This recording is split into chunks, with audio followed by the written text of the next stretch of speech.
Mais uma vez nós estamos aqui diante do desafio de diariamente ler um trecho do livro do C.S. Lewis, Cristianismo Puro e Simples. Então, hoje eu gostaria de ler a terceira parte do livro 3, a moralidade social. Esse é um desafio muito gostoso de se fazer, então tomara que seja gostoso também de se ouvir. Perdoe as minhas falhas, mas vamos iniciar a leitura. A primeira coisa que devemos esclarecer a respeito da moralidade cristã na relação de um homem com outro é que nesse departamento Cristo não veio pregar nenhuma nova moral. A regra áurea do Novo Testamento, faça aos outros o que gostaria que fizesse para você, é o resumo do que todos no íntimo sempre reconheceram como correto. Os grandes mestres da moral nunca criam morais novas. São os charlatões que fazem isso. Como dizia o Dr. Jason, deve-se antes refrescar a memória das pessoas a respeito do que já sabem, do que instruí-las com novidades. A verdadeira função do mestre moral é a de sempre nos trazer de volta, dia após dia, aos velhos e simples princípios que tanto nos esforçamos para não ver. E a mesma coisa que levar um cavalo repetidamente para junto da cerca que ele se recusa a saltar, ou de insistir todo dia com uma criança sobre os pontos da matéria que ela se esquiva de estudar. A segunda coisa que devemos esclarecer é que o cristianismo nunca possuiu, nem professou possuir um programa detalhado para aplicar o faça aos outros o que gostaria que fizesse para você. A uma determinada sociedade ou a um momento particular. Nem poderia ser diferente. Ele se dirige a todos os homens de todos os tempos, em um programa específico que fosse cabível para um lugar ou uma época, não o seria para outros. E de qualquer modo, é assim que o cristianismo funciona. Quando nos manda alimentar os famintos, não nos dá aulas de culinária. Quando nos exorta a ler as escrituras, não ministra aulas de hebraico ou de grego, nem mesmo de gramática inglesa. Nunca teve a intenção de substituir ou destruir as artes e ciências profanas. Tem antes a função de um diretor que as destina às suas funções corretas, eles infunde a energia de uma vida nova na medida em que elas se colocam à sua disposição. As pessoas podem, a igreja deve tomar a dianteira. As pessoas pedem que a igreja tome a dianteira. Isso é verdade se for entendido da maneira correta. Mas caso contrário, não. Por a igreja deve se entender todo o corpo de cristãos praticantes.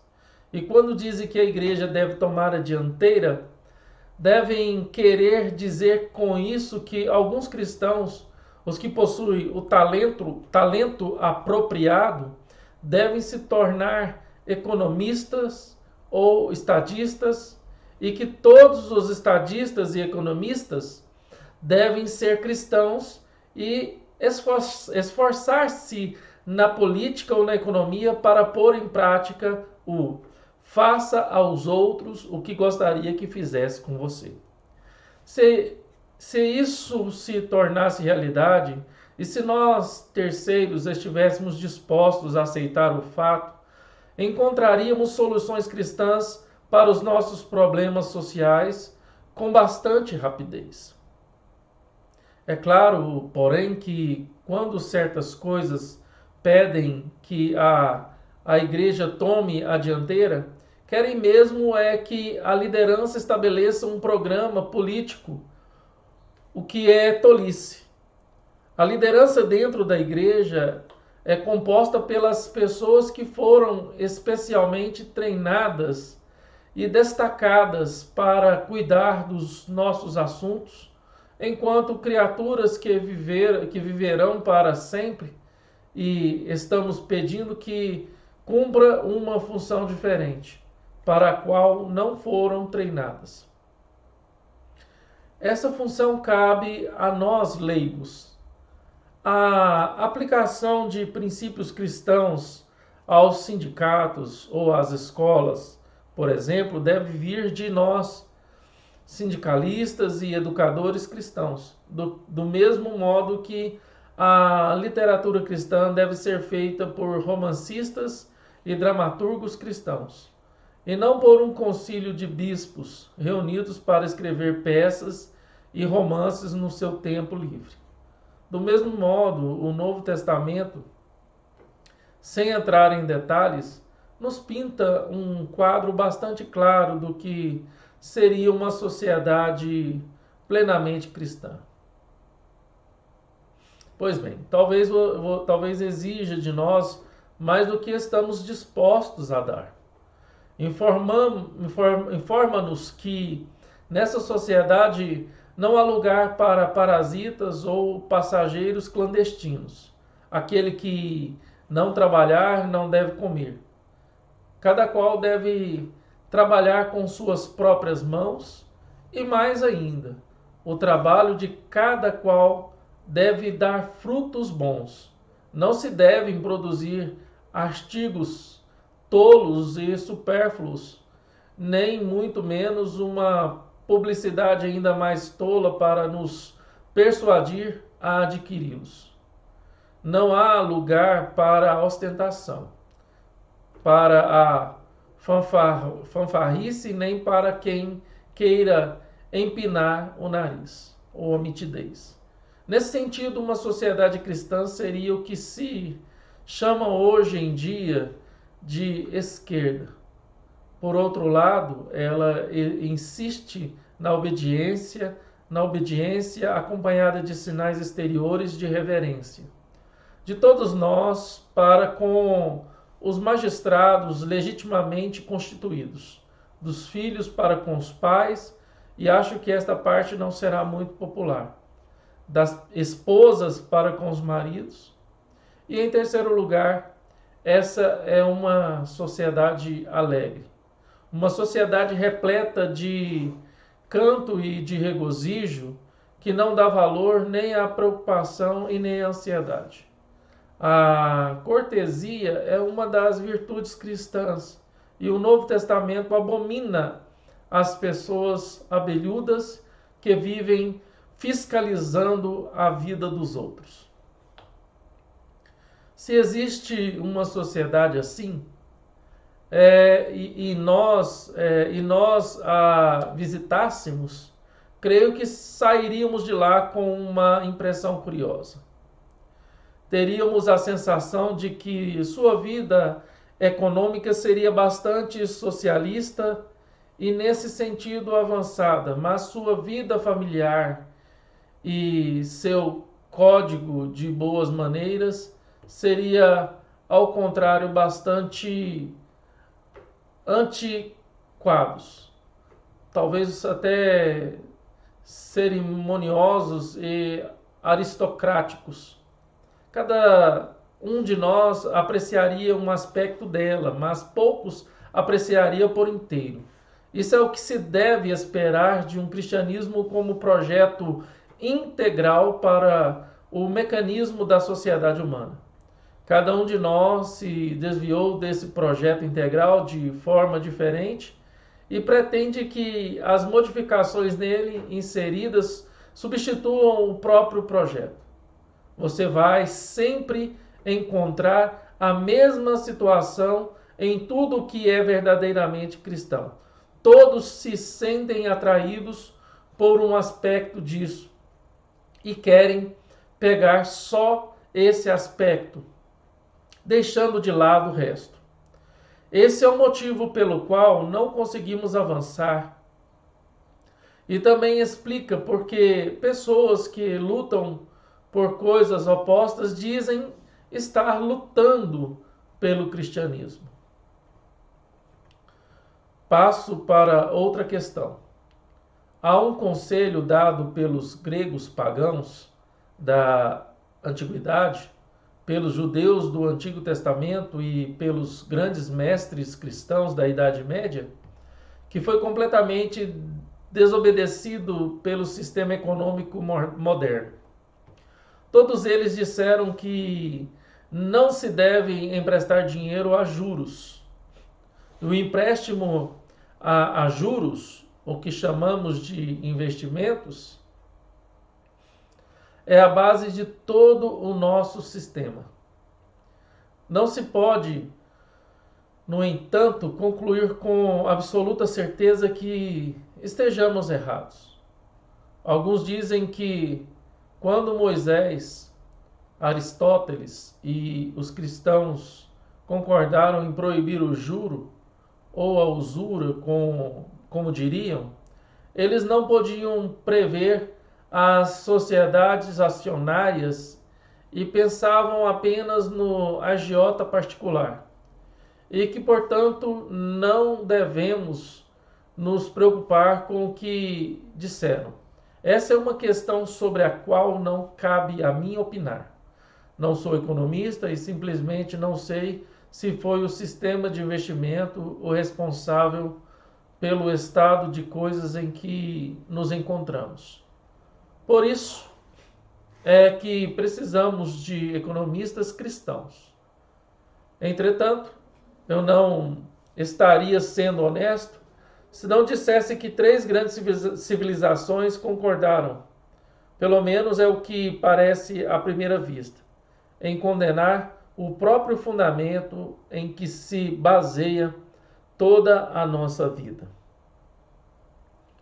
Mais uma coisa a dizer, e termino, no trecho do Novo Testamento que diz que todos devem trabalhar, ele dá uma razão para isso, a fim de ter algo a dar para os necessitados.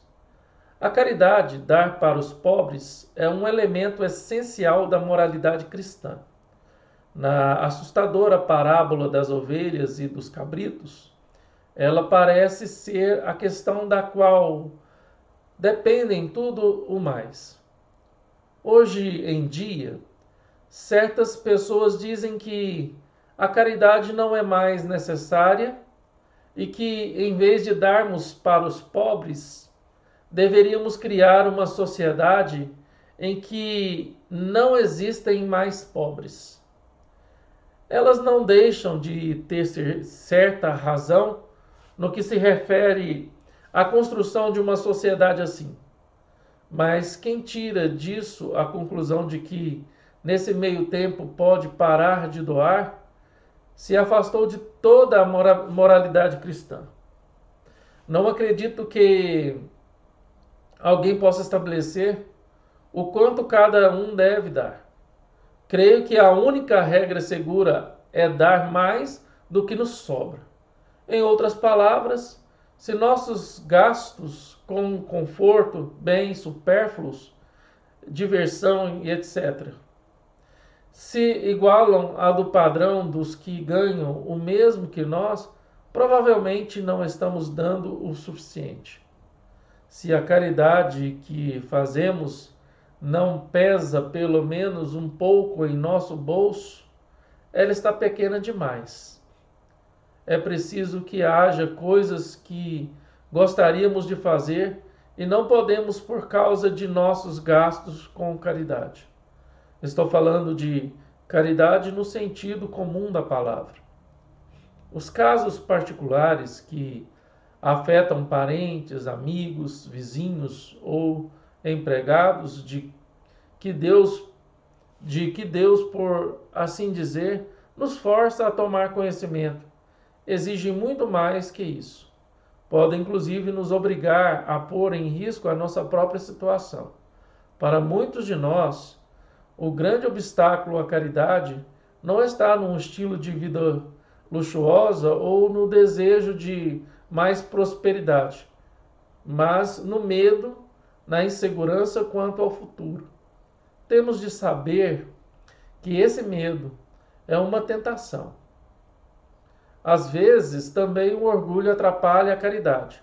Somos tentados a gastar mais do que deveríamos em formas vistosas de generosidade, gorjetas, hospitalidade, e menos com aqueles que realmente necessitam do nosso auxílio. Antes de terminar, farei uma conjectura sobre como este capítulo pode ter afetado o leitor. Meu palpite é que deixei alguns esquerdistas furiosos por não ter ido mais longe na direção em que gostariam que eu fosse. E que também deixei com raiva as pessoas de orientação política oposta por ter ido longe demais. Se isso é verdade, fica posto em evidência o verdadeiro empecilho para a concepção de um projeto de sociedade cristã. Muitos não examinam o cristianismo para descobrir como ele realmente é. Sondam-no na esperança de encontrar nele apoio para os pontos de vista de seu partido político. Buscamos um aliado quando nos é oferecido um mestre ou um juiz. Não sou exceção a essa regra. Há trechos deste capítulo que eu gostaria de ter omitido, o que não deixa de ser uma demonstração de que nada de bom pode nascer destes colóquios que não nos venhamos decidir a trilhar o caminho mais comprido. A sociedade cristã só virá quando a maioria das pessoas a quiser, e ninguém pode querê-la se não for plenamente cristão.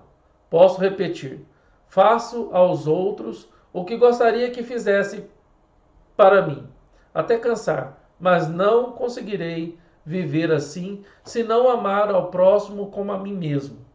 Só poderei aprender esse amor quando aprender a amar a Deus. E só aprenderei a amá-lo quando aprender a obedecê-lo. E assim, como eu já tinha dito, somos conduzidos a um aspecto mais interior da questão. Saímos da problemática social e entramos na problemática religiosa. O caminho mais longo é o mais curto para chegar em casa. Então essa foi a leitura de hoje e espero que você tenha se deliciado. Então, até o próximo vídeo e que Deus